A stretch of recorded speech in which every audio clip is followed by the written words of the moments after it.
Considera a função f de domínio R0+, definida por ramos, como aqui está apresentada. A 6.1 diz o seguinte: utilizando métodos exclusivamente analíticos, estuda a função f quanto ao sentido das concavidades do seu gráfico e existência de pontos de inflexão no intervalo de 1 a mais infinito. Vamos então aqui à 6.1 e depois já avançamos para as restantes. Bom, a 6.1 é uma pergunta direta que não tem dificuldade nenhuma, não é preciso qualquer interpretação, é apenas para testar ao aluno a sua qualidade técnica ao nível de cálculo, não é? Pede concavidades e pontos de inflexão. Muito bem, segunda derivada, zeros da segunda derivada e organizar tudo numa tabela, possivelmente, para vermos as concavidades. É isso então que vamos fazer, ok? Geralmente numa pergunta onde tem... Vamos então começar aqui a primeira derivada. Onde tem muitas alíneas, há uma ou duas mais acessíveis e depois há outra mais puxadinha. Neste caso, a 6.3 é que é capaz de ser um bocadinho mais difícil. Digo eu, mas isso é um bocado relativo também a cada aluno, não é? Bom, a primeira derivada. Estamos então para de 1 a mais infinito, é este ramo, o segundo ramo, 2x menos ln de x, derivada. Vamos fazer a primeira derivada para depois fazer a segunda. Então fica 2x derivada menos ln de x derivada. A derivada de 2x dá 2. A derivada do ln de x é a derivada do que está lá dentro a dividir pelo que está lá dentro. Então isto fica 2 menos 1 sobre x, ok? Bom, está feita aqui a derivada. Poderiam até deixar assim, ou poderiam igualar denominadores. Fica 2x menos 1 sobre x, tanto faz. Neste exercício não havia grande problema. Lá está, a questão do cálculo por vezes pode levar várias direções e o que interessa é que façam coisas corretas. Vamos agora derivar mais uma vez ali a primeira derivada para obtermos então a segunda. Agora é a derivada de um quociente. Volto a dizer que poderiam derivar esta, ok? Iam também apanhar depois aqui a derivada de um quociente. E aí tanto faz, é da forma que vos der mais jeito. 2x menos 1 derivada, a derivada do de cima, do numerador, vezes o denominador, menos o numerador vezes a derivada do denominador, a dividir pelo que está em denominador ao quadrado, é igual... Agora, a derivada de 2x menos 1 é a derivada de 2x, que dá 2, menos 0, porque a derivada de 1 dá 0, fica então 2x, é este x que está aqui depois a multiplicar. A derivada aqui de x dá 1, portanto vai ficar 1 vezes este parênteses, é o mesmo que não estar lá. Vou então tirar este menos aqui de trás, fazendo a distributiva, fica menos 2x mais 1, ok? Sobre x ao quadrado. Ou seja, 2x menos x, 2x menos 2x dá 0, 0 mais 1 dá 1, 1 sobre x ao quadrado. Bom, podemos até já estudar as concavidades e pontos de inflexão, também tem aqui pontos de inflexão, neste intervalo. E isto porquê? Nós se olharmos aqui para a segunda derivada, vemos logo que ela é sempre positiva, não é? É sempre positiva porque isto é uma fração. No denominador, que não pode ser zero, porque o x está em denominador, só poderemos ter valores então positivos, porque está ao quadrado. O numerador também é positivo, portanto positivo a dividir por positivo dá positivo. Então aqui nem precisamos fazer tabela. Também podíamos fazer, não havia problema, ia ficar na tabela, ia ficar sempre um mais na derivada e punhamos a concavidade sempre voltada para cima. Mas podemos também só dizer isto, uma vez que reparamos que ali... esta é a segunda derivada, ok? Que a segunda derivada é sempre positiva. Podemos dizer então assim, f duas linhas de x é maior do que zero para todo o x pertencente de 1 a mais infinito, ok? Nós estamos no ramo de 1 a mais infinito e, portanto, aqui é sempre positiva para qualquer x. Logo, f tem concavidade voltada para cima, reparem, a segunda derivada é positiva, para cima, em 1 a mais infinito. Tem sempre a concavidade voltada para cima. Se fizéssemos a tabela, ia dar sempre e dávamos na mesma esta resposta, não é? Não existem pontos de inflexão, ok?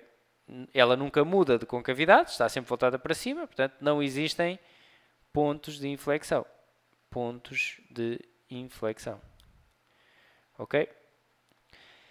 Bom, e a 6.1 era então só isto. Vamos à 6.2. E a 6.2 diz então o seguinte: mostra que a equação f de x igual a 2 mais f de π sobre 4 tem solução no intervalo de 2 a 3.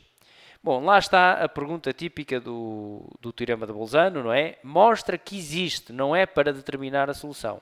Mostra que existe. Queremos mostrar que esta equação, f de x igual a 2 mais f de π sobre 4, tem solução. Bom, antes de mais, vamos simplificar este segundo membro que está aqui, porque isto vai dar num número, não é? Então, quanto é que dá 2 mais f de π sobre 4? Será 2 mais... Quanto é que é o f de π sobre 4? Vamos aqui à função substituir.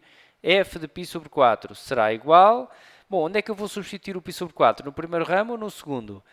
Bem, o π sobre 4 é um número inferior a 1. É porque o π é 3,14 qualquer coisa. Então é inferior a 4. Então, quando numa fração o numerador é inferior ao denominador, ela é menor do que 1 de certeza. E, portanto, vamos substituir no primeiro ramo, que é quando x está entre 0 e 1. E então ficamos com tangente de π sobre 4 mais 1,2. Ou seja, o f de π sobre 4 dá...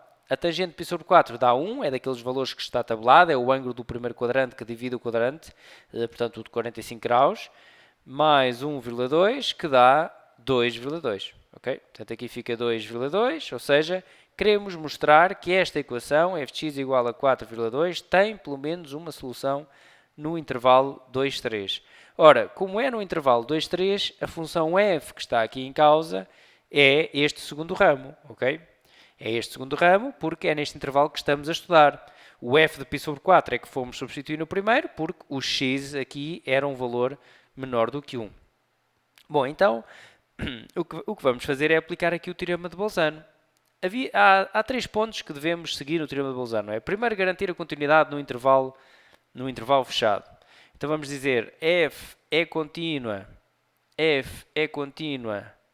em 2, 3, porque é a diferença de funções contínuas. Estamos a olhar aqui para o ramo, é a diferença de funções contínuas, ok? Funções contínuas, podemos dizer então polinomial e logarítmica. Temos que colocar aqui dentro de parênteses polinomial barra logarítmica. São as duas funções que estão ali. Logarítmica, ok?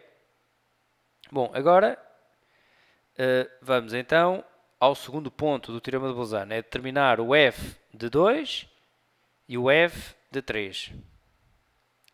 E o f de 2 dá, vamos então ao ramo aqui de baixo, 2 vezes 2 menos ln de 2, que dá 4 menos ln de 2. Vamos fazer as continhas aqui na calculadora, 4 menos ln de 2 e aproximamos. 4 menos ln de 2 dá 3,3 aproximadamente, ok? 3,3. O f de 3 é 2 vezes 3, estou a substituir aqui na função, ok? 2 vezes 3 menos ln de 3, que dá 6 menos ln de 3, que dá aproximadamente, ora 6 menos ln de 3, ficamos com 4,9, aproximadamente. Bom, o que é que tem de acontecer para estarmos em condições aqui de aplicar o teorema de Bolzano? O que é que nós estamos aqui a estudar? Neste intervalo, reparem, de 2 a 3, nós vimos que o f de 2 dá 3,3, aproximadamente, vá. O f de 3 deu 4,9, aproximadamente. 4,9. Bom, nós já sabemos que a função é contínua, então ela, para ir deste ponto até aquele, não pode ter qualquer interrupção. Pode dar aqui voltas, pode ir lá acima e vir para baixo, pode ficar baixo e ir para cima, tudo bem, mas ela não tem interrupção.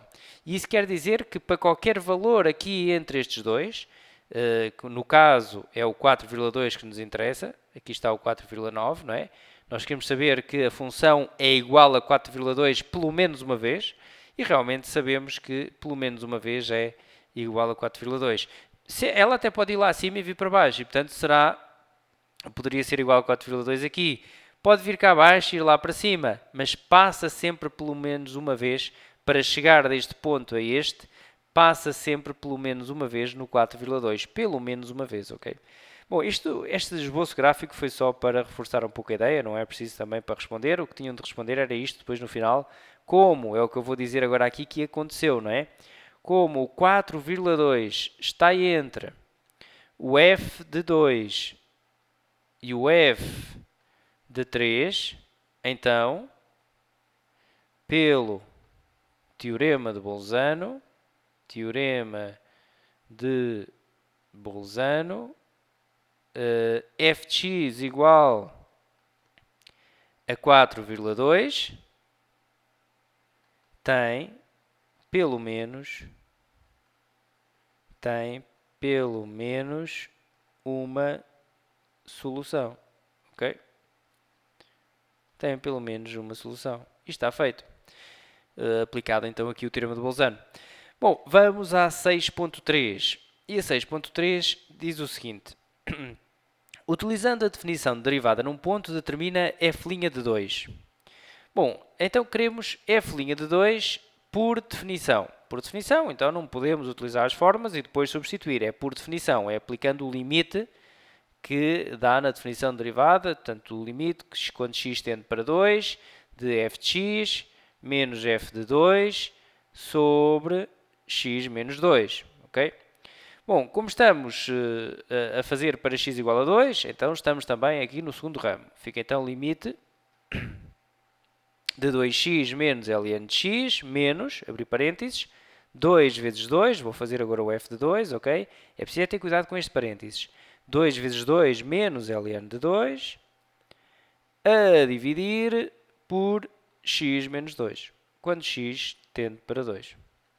Bom, e vamos fazendo o limite de, vamos tirar ali os parênteses, 2x menos ln de x menos 4 mais ln de 2, ok, sobre x menos 2. Quando x tende para 2, limite de, vamos fazendo as simplificações que pudermos. Quando x tende para 2, agora 2x, vou associar aqui o ln com o ln, vou aqui até fazer algo mais interessante, que é colocar o menos, bom, coloco daqui a bocado, senão é muita confusão, menos ln de x mais ln de 2 sobre x menos 2. Bom, então ficamos com o limite. E agora aqui podemos fazer 2x menos 4 sobre x menos 2. Eu ia separar já isto em duas frações e poderia fazê-lo, mas talvez não seja muito intuitivo. Vou primeiro colocar aqui o menos em evidência e fazer ln de x menos ln de 2. E isto para quê? Unicamente para ver aqui uma fórmula dos logaritmos. Eu, no fundo, ainda estou um bocadinho à brincadeira com isto. Estão a perceber? Portanto, tenho aqui um limite, comecei a simplificar, tirar parênteses, aquelas mais óbvias, cheguei aqui a um ponto, o que é que vou fazer e tal. E estou aqui um bocadinho à brincadeira. Estão a ver? É isso que eu também vos aconselho a fazer. Portanto, vamos simplificando, vamos fazendo qualquer coisa.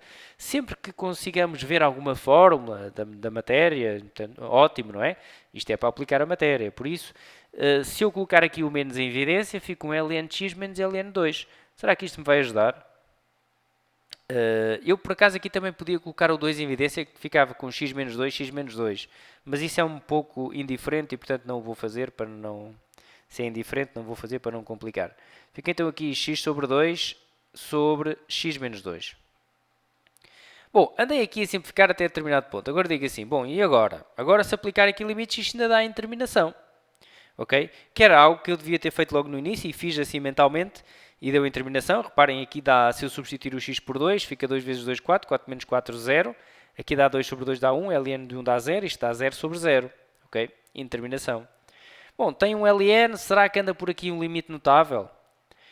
Bom, mas o ln está aqui sozinho, eu posso separar a fração em duas e ver se este lado, esta primeira parte fica resolvida, não é? x menos 2 menos limite de x sobre 2 sobre x menos 2, quando x tende para 2, quando x tende para 2. Bom, e até aqui tudo bem, realmente isto ficou resolvido, porque eu aqui posso então colocar o tal 2 em evidência, como estava a falar há bocado.